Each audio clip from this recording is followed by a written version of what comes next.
It's not as easy as just thinking like, oh, I'm neglecting myself a bit here. I need to do a bit more self-care. It's just a reflex to kind of put yourself last. So like even stupid things, like if you're going to a restaurant, if my kid is trying something new and I'm like, yay, well done for trying something new, I will order something that I know that they do like, so that inevitably when they don't like the something new, we can just switch over. It's just a reflex to put yourself below everyone else. And I think when it becomes a reflex, that's when you start psychologically, or maybe like subconsciously, feeling like you're worth a little bit less. So you then again, it's like a cycle, and then you will put everyone else above you, and then your confidence gets a bit worn down at that point.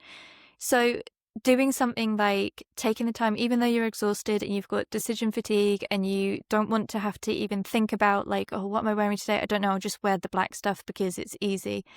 Just taking the time out to like fling on a necklace or a pair of earrings or something like that, you're taking that step up. You're bringing your own importance up a little bit. You're feeling a bit more considered. Like you're just gradually working your way back up the list. And I'm not saying like you should be at the top and like there should be more of a balance to it, rather than sitting happily at the bottom and just everything else getting prioritized above you.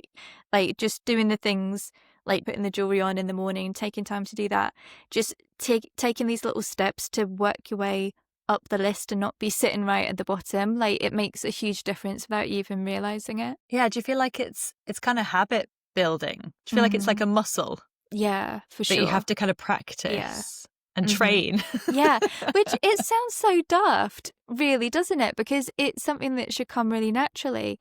But I think, yeah, it is. It's definitely, you need to form those new habits, and you need to kind of, like you say, work the muscle and get used to doing it, because you forget, you just crash through your day trying to get like the morning, everyone out the house, everyone to school, everyone on time.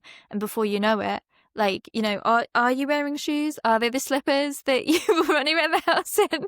Like, did you remember to sort them over?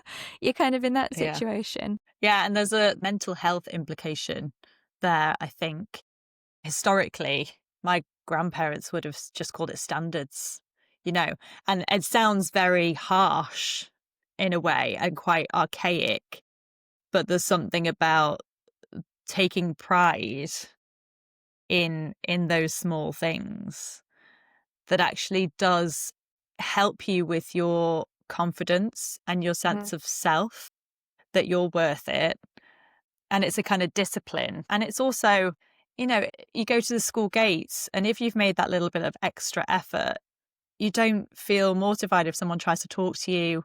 You're happy to be engaging with society because you feel like, okay, well, I don't know my best, but I definitely don't know my worst. Yeah. And then you can relationship build. But I think if you just sort of dash out of the house and just can't wait to get back in, then your head's perhaps going to suffer from that, because you can kind of force an isolation there because you don't feel confident enough to engage. You just kind of, because you haven't made that little bit of effort.